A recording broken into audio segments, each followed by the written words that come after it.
It is my pleasure to introduce Dr. Georgios Karagkounis. He's a board-certified surgical oncologist who specializes in treating colorectal and appendiceal cancer, specifically peritoneal metastases. His research focuses on optimizing clinical outcomes for patients with peritoneal metastases and understanding the underlying mechanisms that drive peritoneal progression to identify vulnerabilities that can be the basis of alternative treatment approaches. He'll be speaking to us tonight on the management of peritoneal, colorectal, and appendiceal cancer. With that, I'll turn it over to Dr. Karagkounis. Excellent. Wonderful. It's glad to be speaking to everyone tonight virtually, and I hope everybody had a wonderful weekend. I know the weather here in New York has not been really all that good, but wherever everyone is joining us from, I hope it was fun. So I will be talking today about peritoneal metastases from colon and appendix cancer.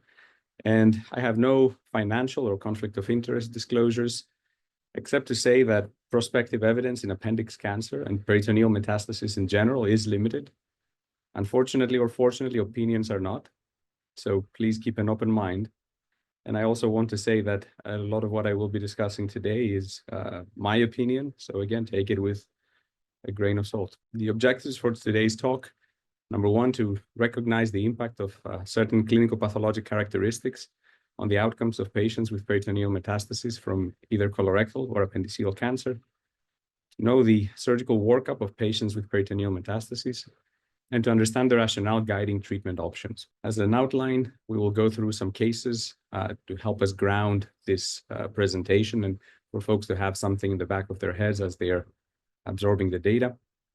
Some definitions so that we all speak the same language throughout this talk and overall. Then I will focus a little bit on colon cancer and peritoneal metastasis from colon cancer and the data around that and how we reached the current management paradigm. Then shift gears to appendix cancer, which tends to be a more interesting topic usually because of the high variability in presentations and outcomes.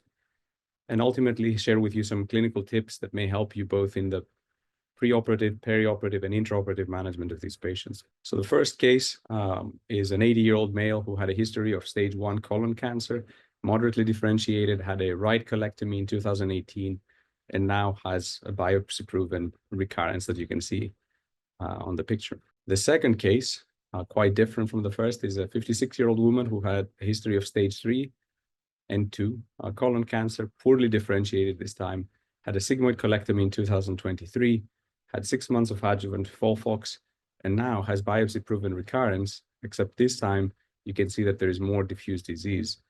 And when she's taken to the operating room for diagnostic laparoscopy, there is extensive involvement by peritoneal carcinomatosis and a laparoscopic PCI of 17. And finally, a case of a 67-year-old man who had abdominal distension, no other symptoms. And after imaging, showing the findings that you can see below, a biopsy ended up showing adenocarcinoma with abundant mucin. So 3 very different cases, but all beg the same question: what do we do now? So first, some definitions. Cytoreductive surgery, which I will be referring to as CRS from here on, is a surgical resection aiming to remove all visible sites of disease, particularly in patients with metastatic disease. And then we grade or we score the completeness of cytoreduction by the CC, or completeness of cytoreduction score, whereas a CC0 means no gross disease.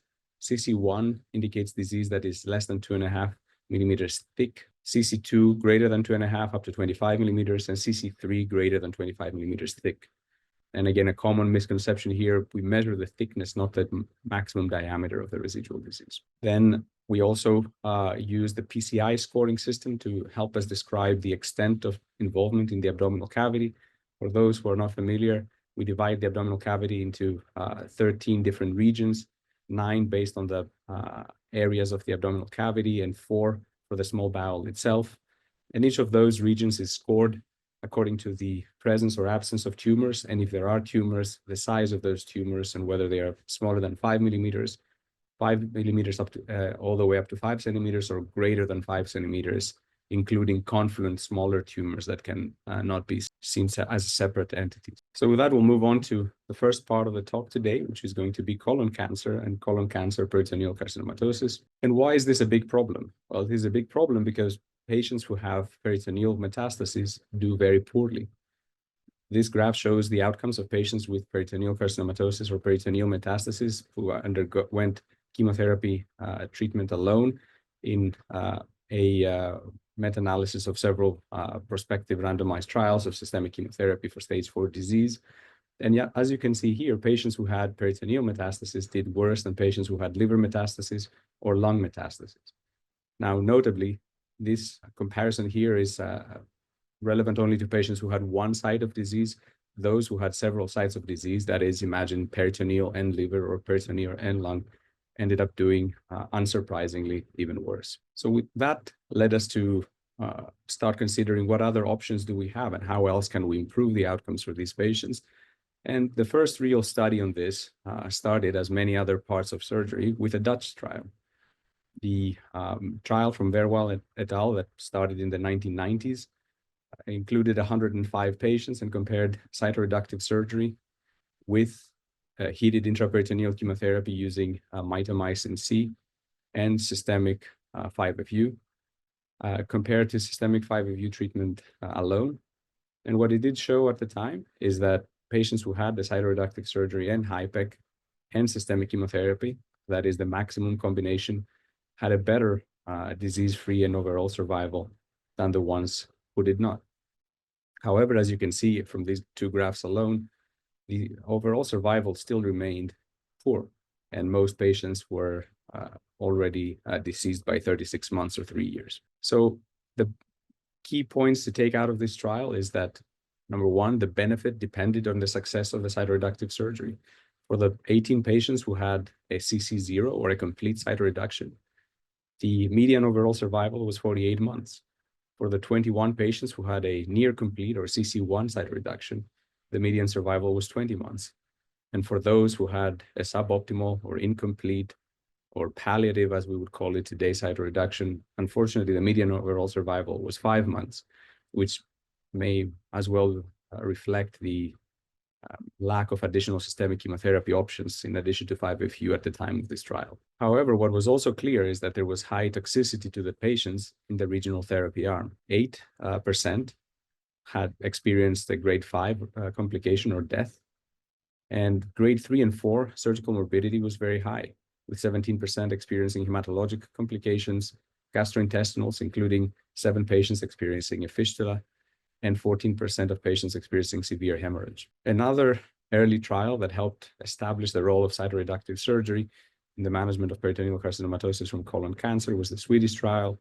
This one was smaller, included 48 patients, and the intraperitoneal chemotherapy included was not heated intraperitoneal chemotherapy as the Dutch trial, but was the early postoperative intraperitoneal chemotherapy, or EPIC, which is administered after surgery on postoperative day 1, 2, and 3, in combination, in this case, with cytoreductive surgery. This was also a positive trial. That is, it showed that the surgical treatment was superior to FOLFOX.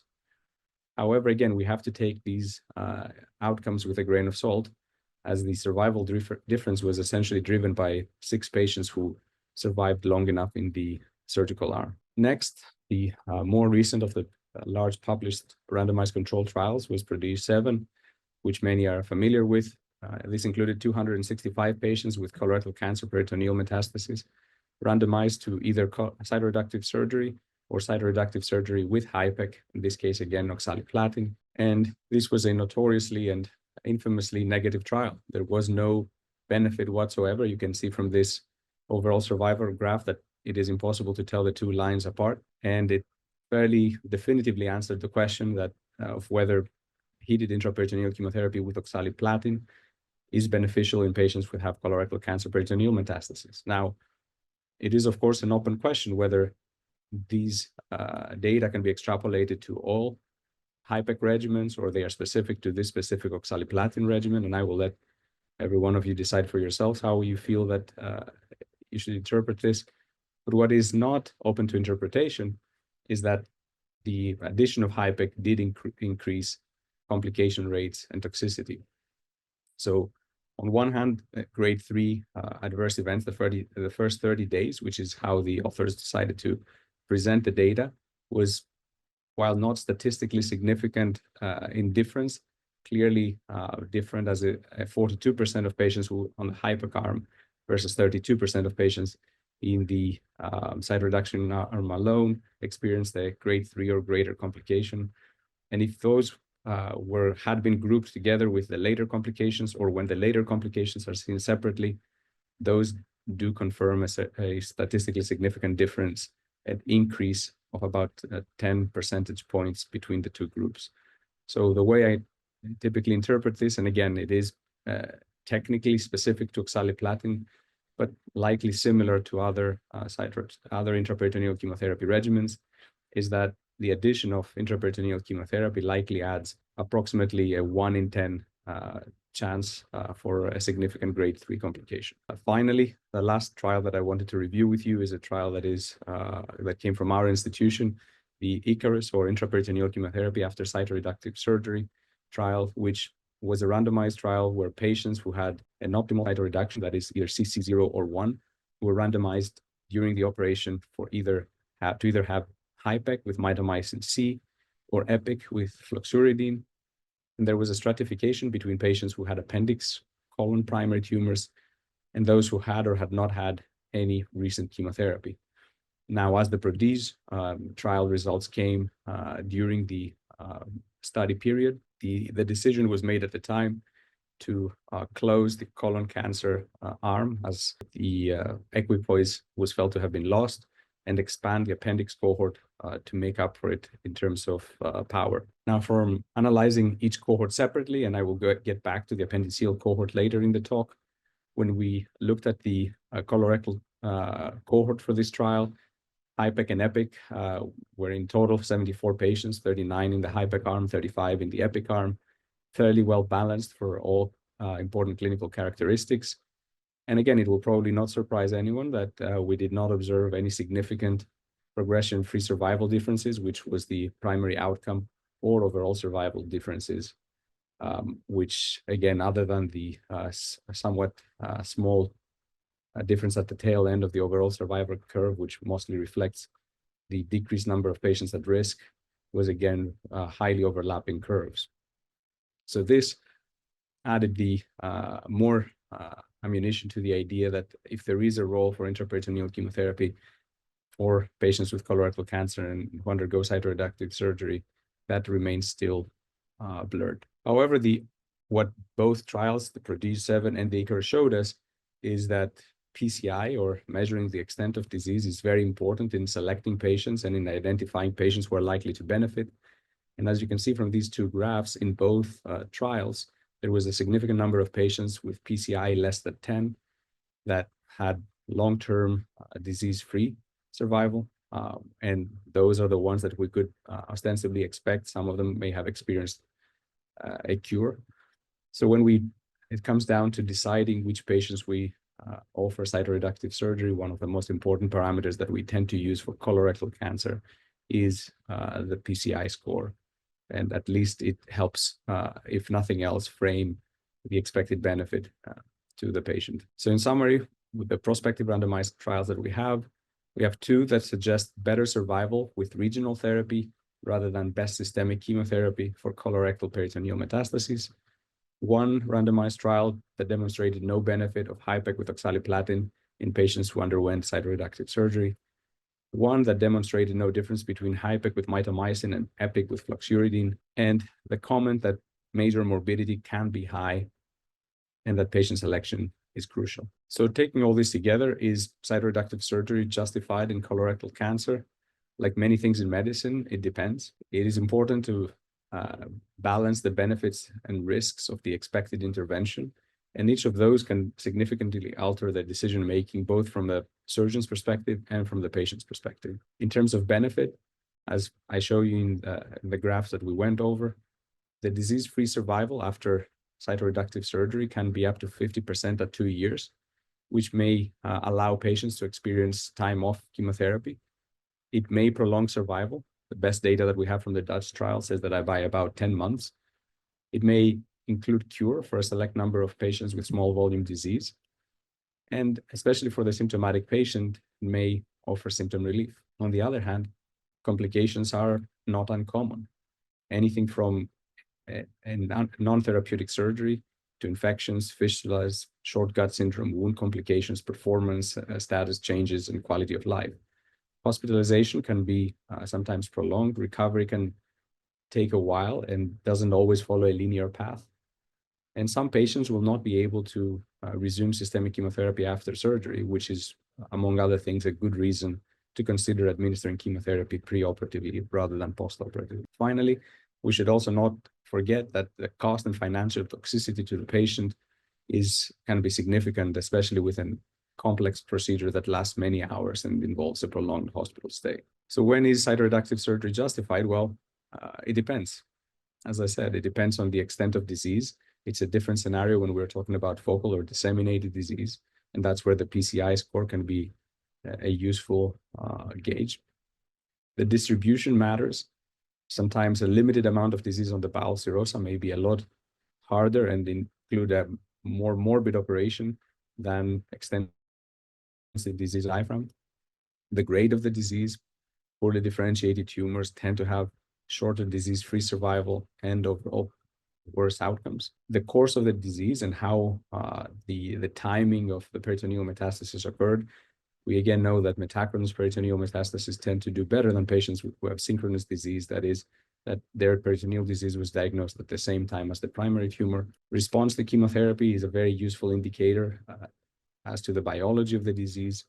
Now, whether it is a robust way of selecting patients for surgery remains a point of contention among experts, but it is another factor that one can consider. And finally, the patient's performance status and their ability to tolerate surgery can be a key factor in determining when are we more likely to help rather than hurt a patient by offering them cytoreductive surgery. Now, lastly, when it comes to colorectal cancer, I wanted to highlight that everything we just discussed is about peritoneal carcinomatosis or peritoneal metastasis as a regional disease.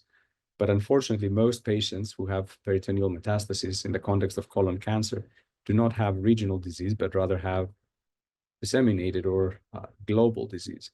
So when we looked at our institution in patients who had peritoneal metastasis who underwent systemic chemotherapy, 3/4 of them had extraperitoneal metastasis at the time of diagnosis. So a regional therapy in those cases can be considered only in very, very select patient scenarios. Some patients had isolated peritoneal carcinomatosis, but did not undergo cytoreductive surgery, possibly because of their performance status or distribution of disease.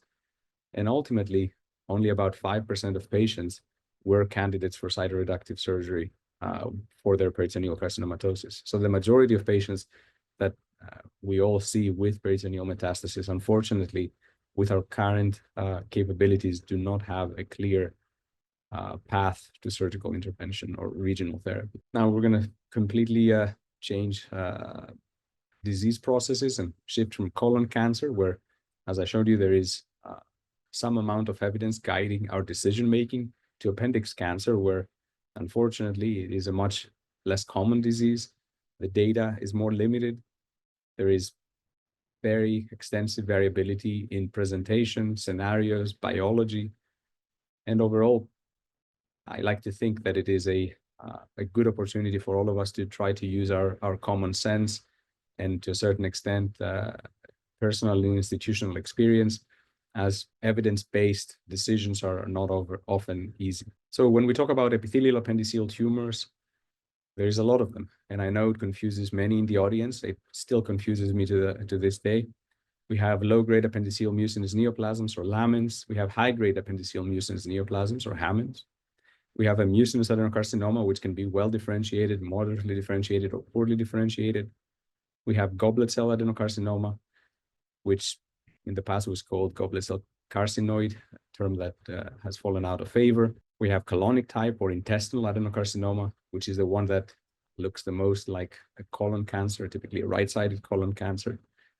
And then there is the concept of signet ring cell adenocarcinoma, which for certain groups is a distinct entity, and for others, it is a reason to classify a tumor as high grade, but can fall into any of those umbrellas. So adenocarcinoma of the appendix and colon, they're two distinct entities, very different in a number of ways.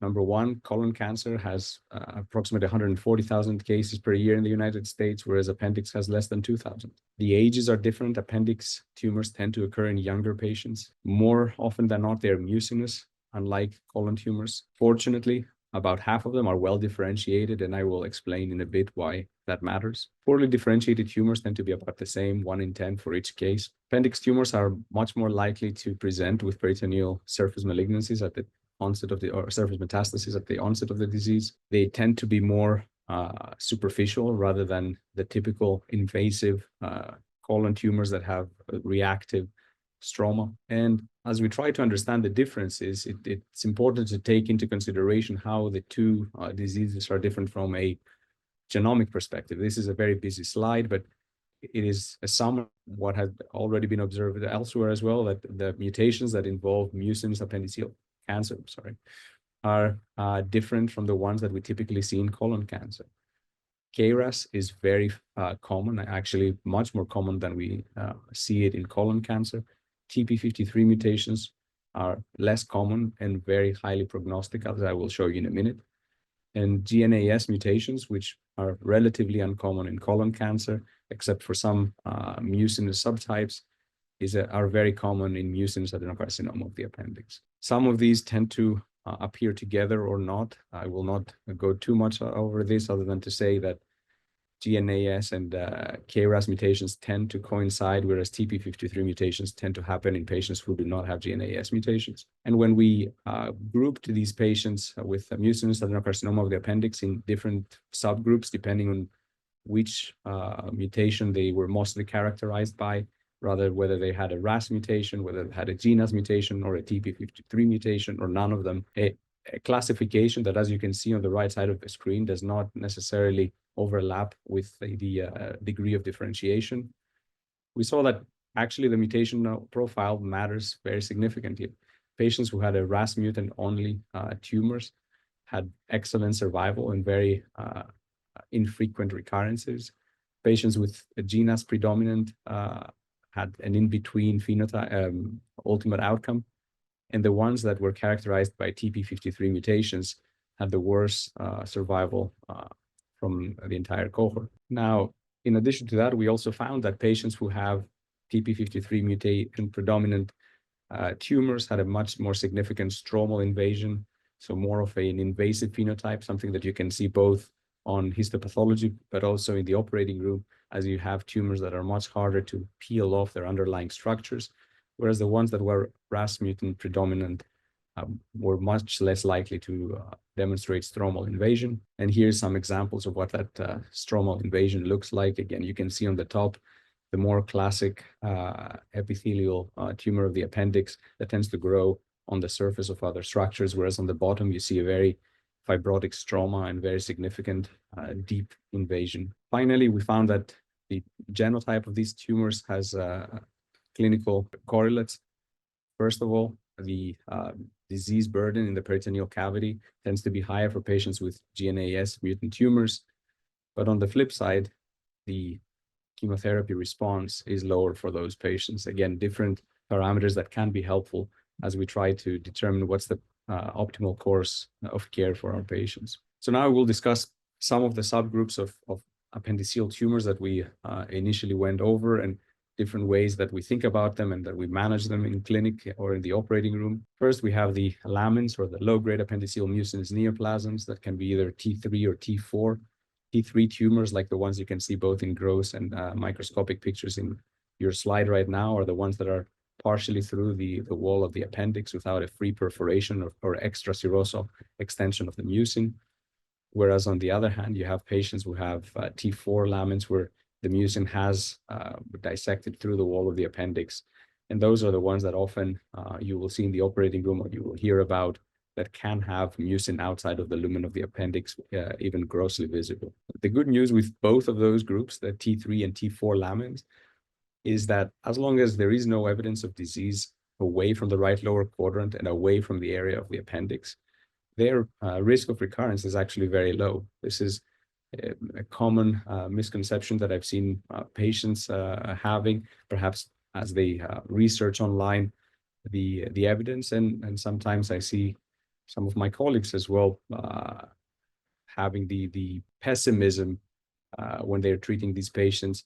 But both T3 and T4 tumors, when we've looked at our institutional series and other institutional series, carry a sub 10% risk of recurrence. So even if they are perforated, even if there is mucin outside of the appendix, the outcomes for these patients are actually very favorable. So for that reason, our typical recommendation is to proceed with imaging surveillance for these tumors. Now, when it comes to primary adenocarcinoma of the appendix, that is the invasive adenocarcinoma of the appendix, in which we would include the intestinal type, the mucinous adenocarcinoma, and the goblet cell adenocarcinoma. Well, the one trial or the one study here that I wanted to share with you as I try to justify our thinking process comes from our institution, where we recently published on 147 patients who had a primary appendiceal adenocarcinoma that were managed here. And what we found, which was very interesting, is that only node positivity correlated with recurrence. Perforation, differentiation, LVI, PNI, margin, all the typical things that we think of extrapolating from colon cancer did not seem to have any correlation with recurrence. And that has very significant implications for adjuvant chemotherapy. As you can see here, the overall survival of patients who were node negative was excellent. Even after 10 years, most of them were alive, and even the ones that were not alive were more often than not deceased of other causes, whereas patients who had pathologically node positive disease had a much worse overall survival after 5 and 10 years. And when it comes to recurrence, and all of these recurrences were in the abdominal cavity based on the typical natural history of this disease, node negative tumors had a very low likelihood of recurrence, which brings the question as to whether we should be offering any adjuvant chemotherapy to those patients who have node negative disease. And it is my opinion that adjuvant chemotherapy may and perhaps should be considered for patients who have node positive disease, but is quite unlikely to be beneficial when the number of patients who, or most patients who have node negative disease, have such a favorable outcome.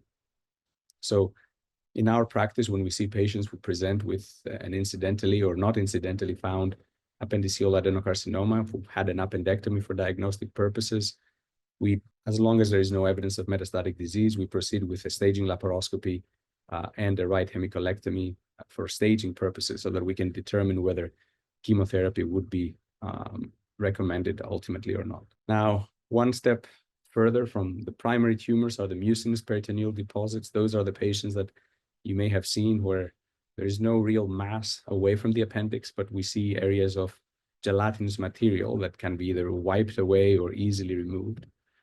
And those can be acellular, where you have mucin away from the appendix with reactive mesothelial cells and sometimes inflammatory cells. Or it can be cellular, where in the midst of all these reactive cells and all this mucin, there are rare epithelial glands. And when we try to see how the outcomes of patients who fall into either of those categories are, and how we should ultimately be considering their surveillance and their treatment, we looked at 71 patients who had low-grade appendiceal mucinous neoplasms and mucinous peritoneal deposits over a course of 25 years. Certain patients were excluded either because we didn't have follow-up for the most part, and ultimately 48 patients were included in the final analysis. And as you can see here, most of them were young, and female gender was overrepresented. Now, the characteristics here, there's not anything in particular that I would like to point out, but there are some general baseline characteristics for this cohort that may be of interest to you. But the part that I think is the more interesting is in this second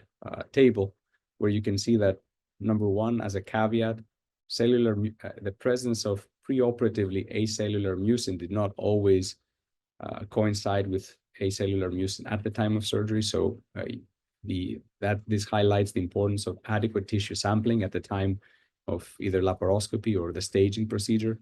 But more importantly, when we looked at the outcomes of these patients, those that had acellular mucin had an amazingly favorable prognosis, with only one patient eventually presenting with progression of disease. And even in that case, this could be salvaged with repeat cytoreduction. So for those who prefer a more visual representation of this, again, progression of disease was much less common among patients with acellular mucinous peritoneal deposits, and their overall survival was excellent. On the other hand, patients with cellular mucinous peritoneal deposits seem to be having outcomes much more closely reminiscing of those with low-grade peritoneal metastasis from an appendiceal neoplasm. So as we take all these pieces of information, we try to put it together. So how do we use the different characteristics, pathologic characteristics, to decide who should have regional therapy? And again, one approach that has worked well for us is to consider the grade of disease, low-grade mucinous neoplasms, well-differentiated mucinous adenocarcinomas who have mucin-only or paucicellular peritoneal deposits are typically excellent candidates for surgical and regional therapy. Those with more intermediate grade and intermediate characteristics, potentially having moderately differentiated peritoneal involvement or a primary tumor that is moderately differentiated, are somewhere in between. And then high-grade scenarios where we are talking about, as I mentioned before, signet ring cells, goblet cell adenocarcinomas, poorly differentiated peritoneal disease, are those that regional therapies should be undertaken with caution, as some of these patients will have very poor outcomes regardless. So putting all this in the table, the low-grade tumors, some of them, especially the acellular mucin ones, could be candidates for observation beyond not even requiring surgical therapy if it is a very limited and well-sampled disease. Typically, systemic chemotherapy doesn't work for any of those low-grade tumors, so it is not a good consideration. And regional therapy can be considered. For the intermediate grade patients, a combination of chemotherapy and regional therapy can offer good outcomes. And for high-grade patients, systemic chemotherapy is, in my opinion, the backbone of treatment, and regional therapy can be considered in select cases to consolidate the benefits obtained from the systemic chemotherapy. This is another study from Sugarbaker in Washington, presenting the outcomes of patients with peritoneal disease. And again, you can see very clearly how important the grade is on ultimately determining the survival for these patients. For those who have the disseminated peritoneal adenomyosinosis, which is what in modern parlance we would call a low-grade mucinous carcinoma peritonei, their overall survival after 10 years is favorable, above 50%, whereas patients who have intermediate or high-grade features do significantly worse. Now, there are two trials that I wanted to discuss with you when it comes to appendix cancer. This one is the first one. It's a trial out of Wake Forest, where 121 patients with appendix cancer were randomized to undergo cytoreductive surgery followed by HIPEC, either with oxaliplatin or mitomycin C.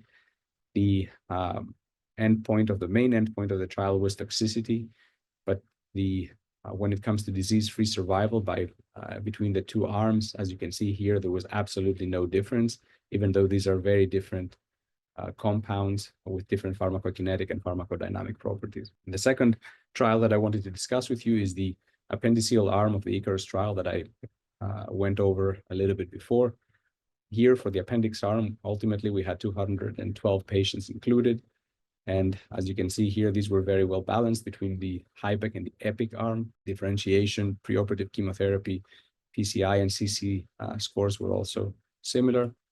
And when we analyzed the 3-year progression-free survival, which was the primary endpoint of the trial, as you can see here, there was essentially no difference between the two treatment arms. There was 32% at 3 years in EPIC and 30% at 3 years in the HIPEC arm. Looking at the overall and progression-free survival throughout the course of the study, all the way up to 10 years for both parameters, as you can see, there is no significant time point where the two curves deviate or any significant differences outside of the tails of those curves where the number at risk was very low. Perhaps more interesting and more important for us as we try to understand appendix cancer and counsel our patients regarding the options that are available to them is this graph that shows you how patients did depending on their grade. Again, this highlights two things. One is that whether we're looking at well-differentiated, moderately differentiated, or poorly differentiated tumors, the two arms were not significantly different.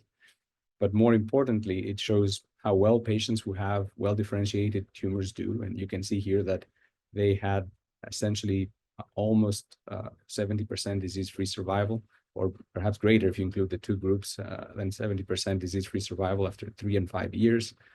Patients who had moderately differentiated tumors had somewhere closer to 40% long-term disease-free survival, whereas patients with high-grade or poorly differentiated tumors had almost universal recurrences, and that typically happened within the first year or year and a half. The overall survival by grade is equally striking. Patients with low grade disease or well-differentiated tumors survived well past the 5 years of the study. Patients with moderately differentiated tumors did well, and patients with poorly differentiated tumors had very unfavorable long-term outcomes, with most of them not surviving past 3 years. Now, as it comes to perioperative outcomes and toxicity from these treatments, when we looked at our ICARUS trial, and this now includes both the colon and the appendix cohorts, as you can see here, length of stay can be prolonged. It takes about 8 or 9 days for these patients to reach the point where they can be discharged. Thankfully, the rates of ICU admission and reoperation were low, but readmission rates were significant. And for reasons that we're still investigating, we found that patients who were on the EPIC arm had a higher rate of readmissions than the patients on the HYPIC arm, although again, as I mentioned, it is not clear why. Here you can see the differences in a number of significant complications between the two arms. It is a busy slide, so I will just highlight 2 things. One is, again, for reasons that we don't quite know, AFib was more common in patients who were on the EPIC arm, as was AKI. For those who are familiar with how EPIC is administered, it is an intraperitoneal infusion of several liters over the course of the early postoperative period. So it could potentially, both AFib and AKI could reflect the significant volume changes for these patients. But again, this is speculation, as we don't have definitive data behind this. Again, this is a different way to see the same 2 outcomes that were significant, and then looking at some other commonly looked at surgical parameters, such as anastomotic leak or ileus and small bowel obstruction, which were not statistically different between the 2 arms. Although potentially one could say that there was a visual difference or a numerical difference that in almost every scenario seemed to be favorable towards the HYPIC rather than the EPIC arm. So with that, we're going to turn into a little bit more of the what do we do with these patients when they present to us. And up to a few years ago, we did not have the benefit of having any common national recommendations, consensus recommendations for patients with appendiceal tumors. Over the past several years, a group of national content experts have been kind of grouped together by Dr. Kiran Turaga from Yale. And the last of those meetings took place over the course of the last 2 years and came up with these consensus recommendations for the management of appendiceal epithelial tumors. I will go through these graphs a little bit quickly, but you can all find them on medRxiv for now, as they are in the process of being published by both Annals of Surgical Oncology and Cancer. They have been endorsed by the SSO and other stakeholder organizations. And at this point, and while the NCCN guidelines are also being developed, they're on a few good consensus statements that we have and that can guide our management for these patients. Now, I will first highlight that if you look at the left side of the screen, you can see that the typical workup for all these patients, whether they have lamin, hamin, or any of the other tumors we will see, includes obviously history and physical, tumor markers, imaging, and highlighted, in my opinion, perhaps the most important of them all, is having an expert pathologist review these slides, as we often find that in centers that do not have the institutional experience of having seen a lot of patients with appendiceal tumors, sometimes discrepancies in the diagnostic classification can take place, and they can have very significant implications for the patient. Now, focusing on the upper part of this, and this is again for patients who had an appendectomy and were found to have either a hamin or a lamin, as long as there is no gross peritoneal spread or extra appendiceal mucin, an appendectomy alone is considered adequate. And especially if the margins are negative and there was no perforation or extra appendiceal mucin, a selective surveillance protocol can be undertaken.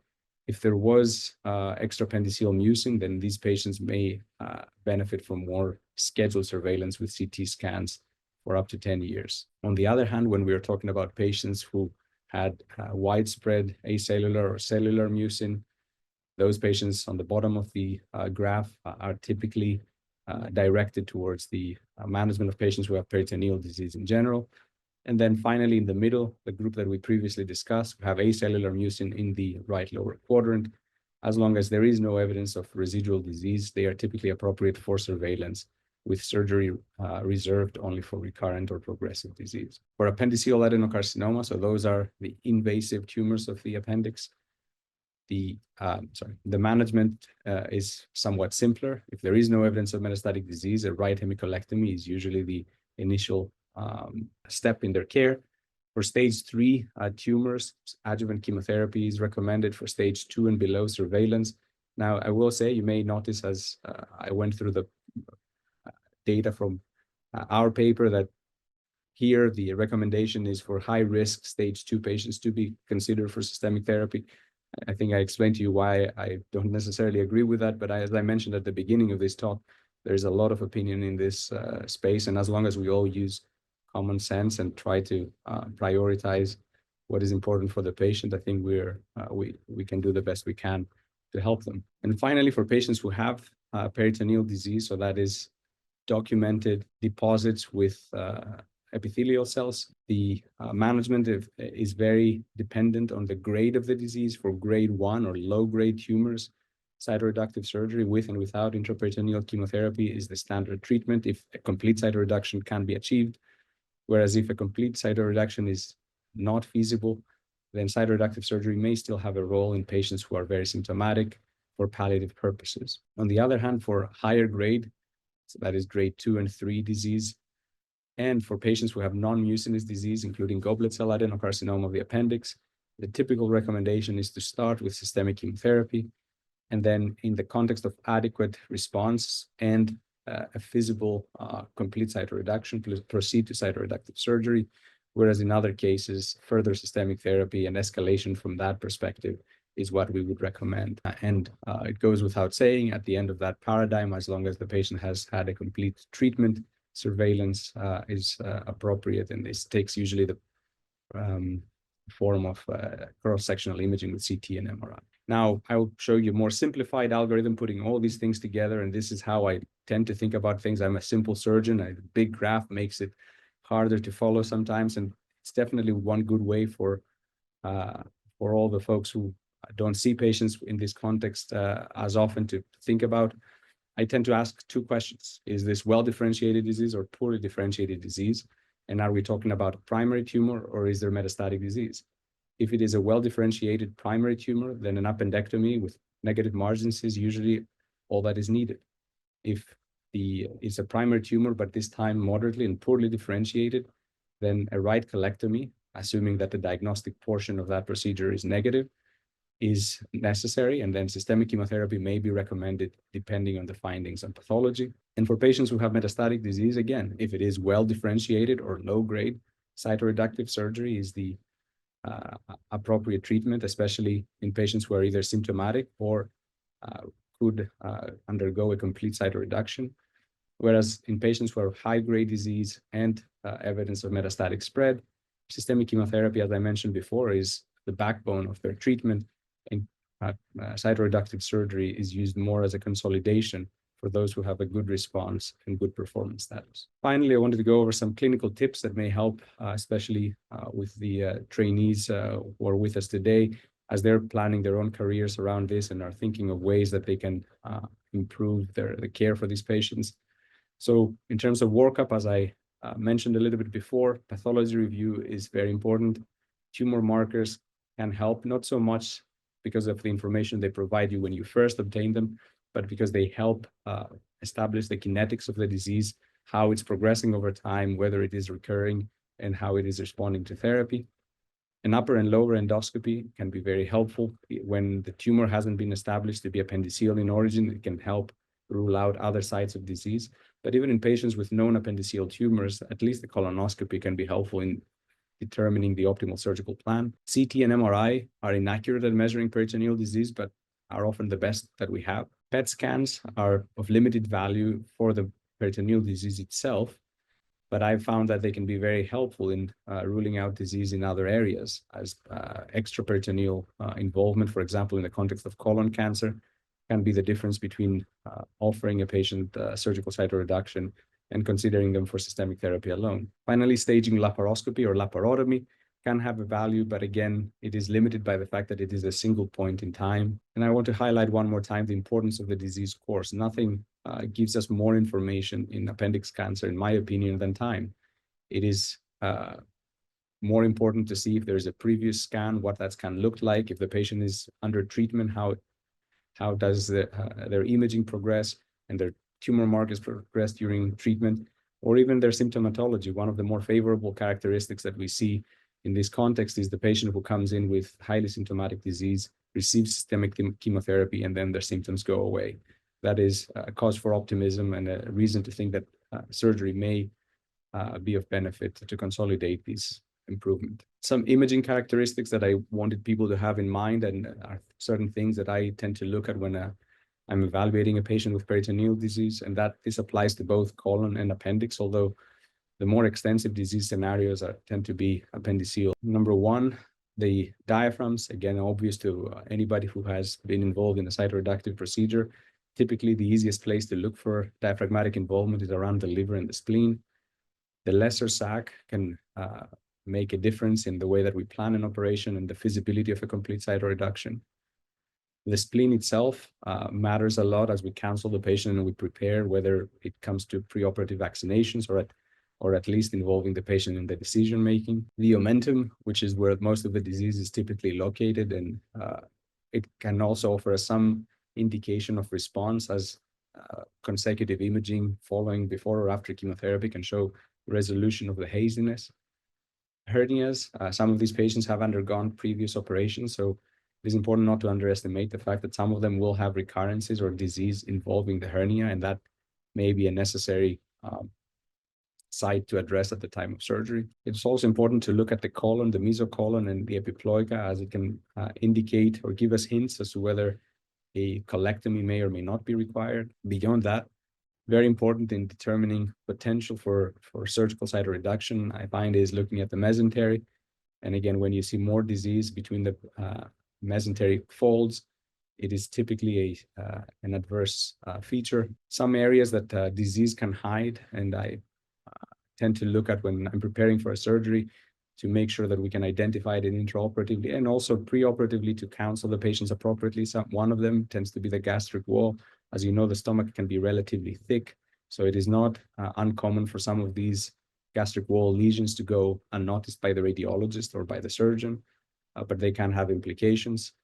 Another area that disease can hide and be difficult is behind the cava or behind the caudate lobe of the liver, and that takes special maneuvers sometimes to get to that area and clear that from disease. Sometimes there is a paraesophageal hernia or a hiatal hernia, and disease can hide in that area as well. It is important to note and be prepared for that eventuality. Finally, cul-de-sac involvement is common and important, as it may alter the pelvic part of the operation.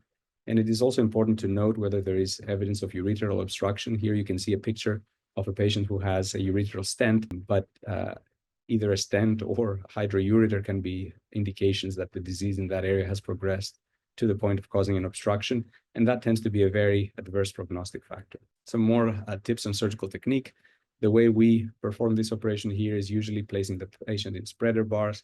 It can be better tolerated for a prolonged procedure than a lithotomy, and it still allows access to the perineum for any procedures that involve an EEA anastomosis or the need for a flexible sigmoidoscopy or access to the vagina and the bladder. A combination of different tools, including monopolar cautery, radiofrequency energy, and advanced bipolar energy, can be helpful depending on the extent of disease and what the expectation is for the resection that will be undertaken. Having a colonoscope in the room can be helpful.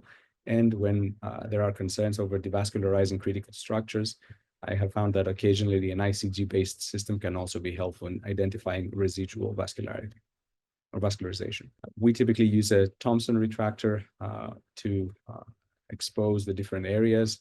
Again, these are certain preferences of every individual surgeon. And starting the operation, or even before starting the operation, it's important to assess a few features that help us determine whether it is a cytoreductive surgery or an optimal cytoreductive surgery would be feasible. Before incision, having a soft abdomen, whether it is distended or not, is a much more favorable characteristic than a hard one.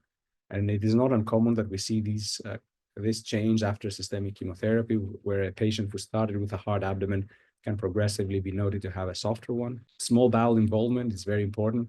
We typically say that if there's more than 50% involvement of the small bowel, cytoreductive surgery may not have a role, or it may be accompanied by very significant morbidity. Gastric involvement.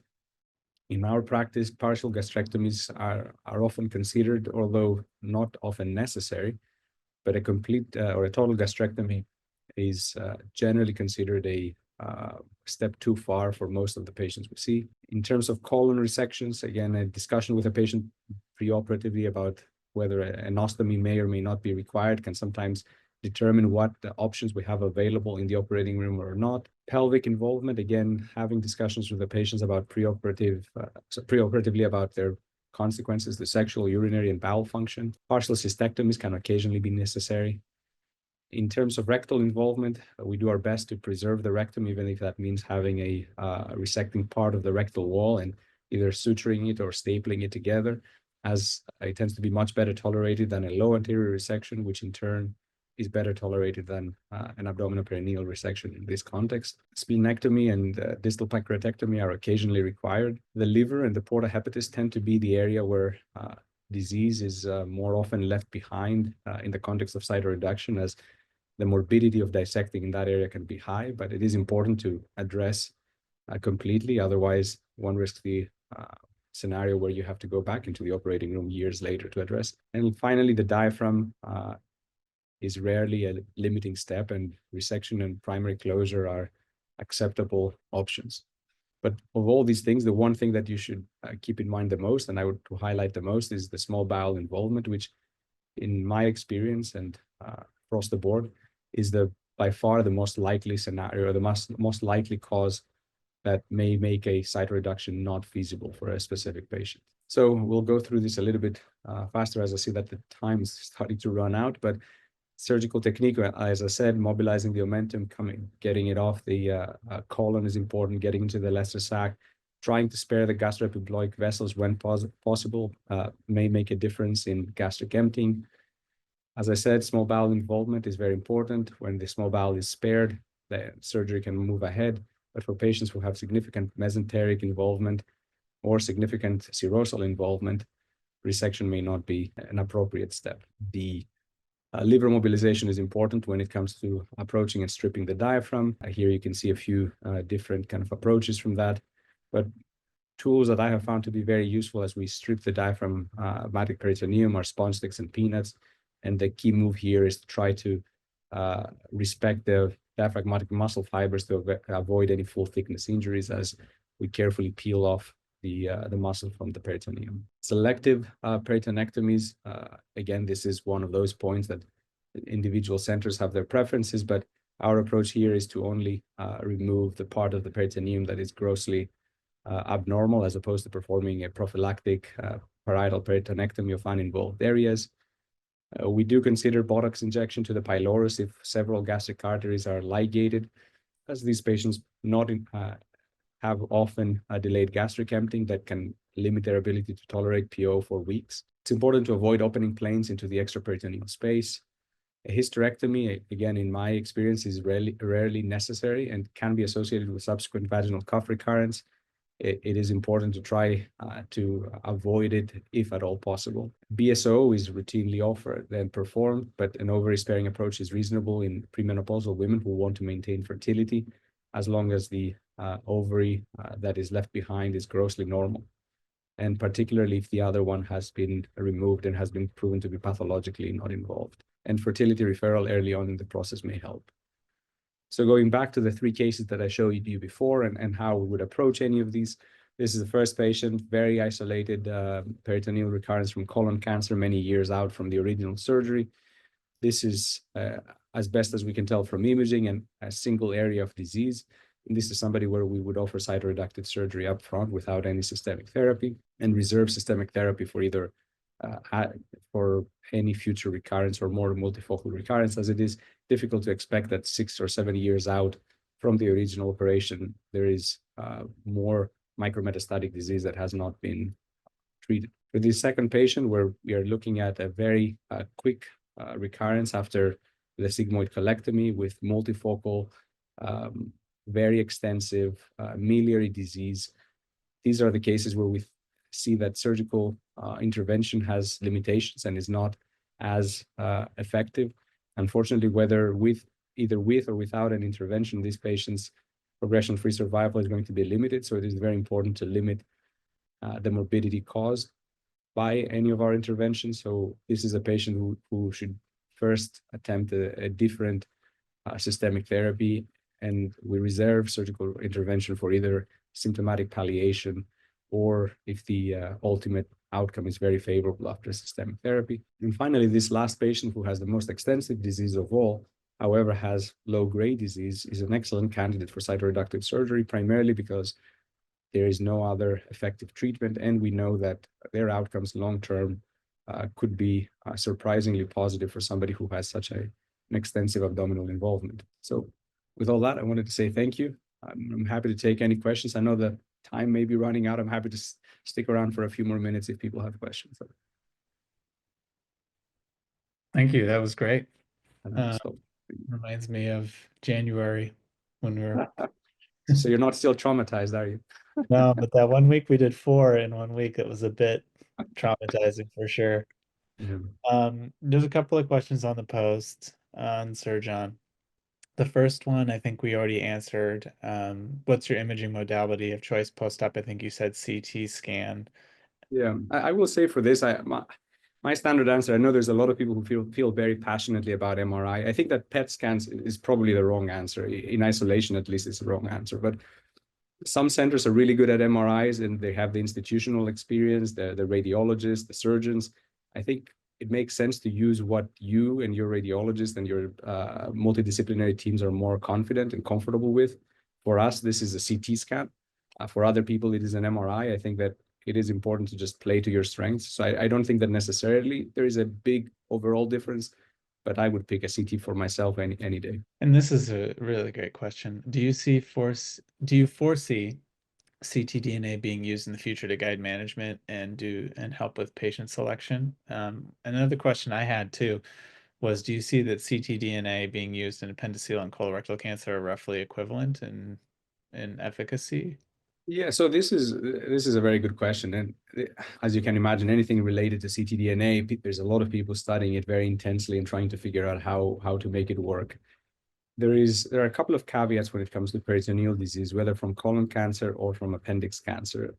Number one is, for reasons we don't understand, patients with peritoneal metastasis have a much lower rate of positive ctDNA compared to the patients who have, say, liver metastases, lung metastases, other side.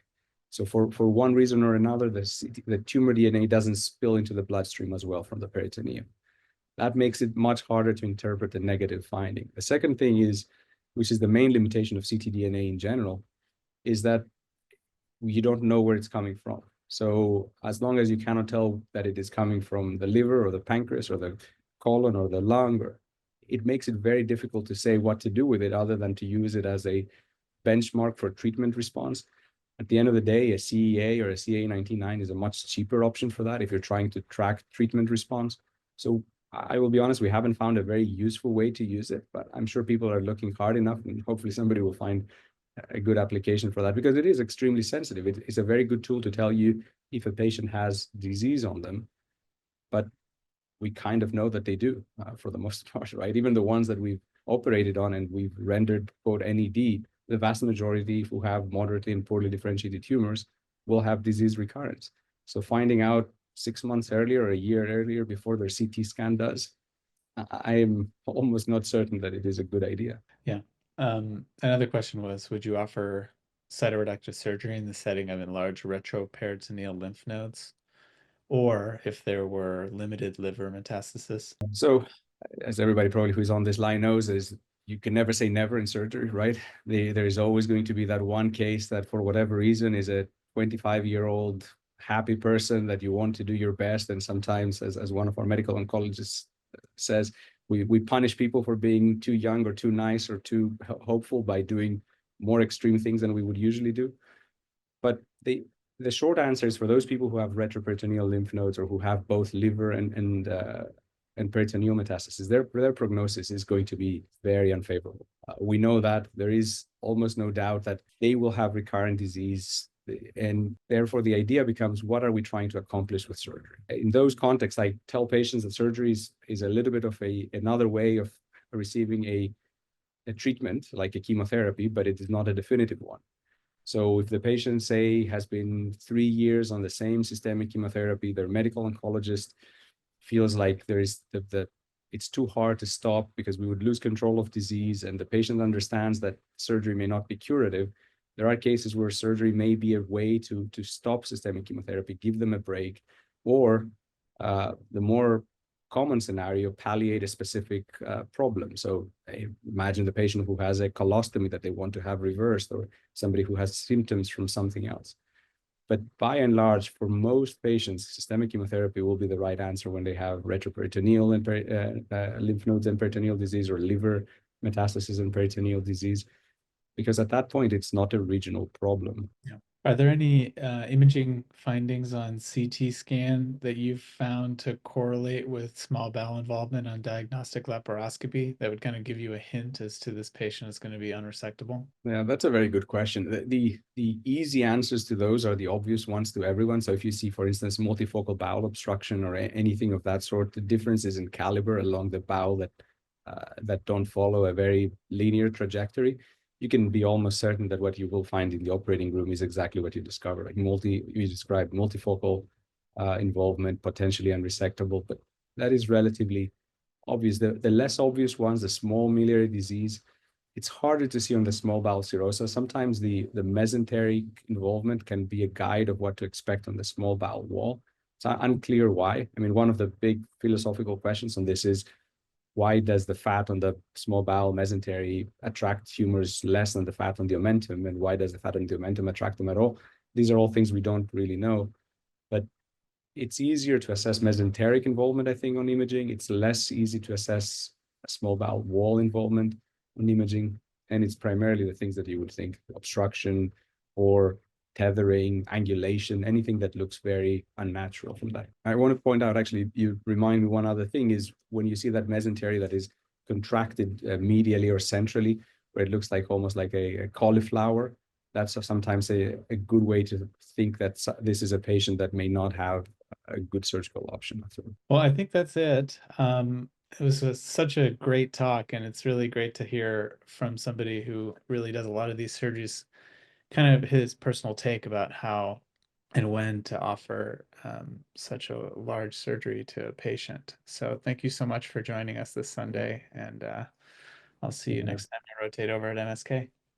Wonderful. Very nice to see everybody who's here, and hopefully the people who are listening in found this useful. I think that if I can leave people with one thing to remember is these tend to be big problems for the patient. Obviously, they're big problems for their physicians as well, but they're a big problem for the patient. And if there ever is a good place to have the empathetic and kind of collaborative decision making, I think this is the one. I think it is important to give people the right expectations, give them hope, but not unrealistic expectations. And I see that time and again that unfortunately people tend to veer off either too far into the nihilistic part or into the overly optimistic one that sometimes drives patients to make decisions that have very, very harsh consequences. So it's one that I think you need to spend more time talking to the patient maybe than the usual scenario. Absolutely.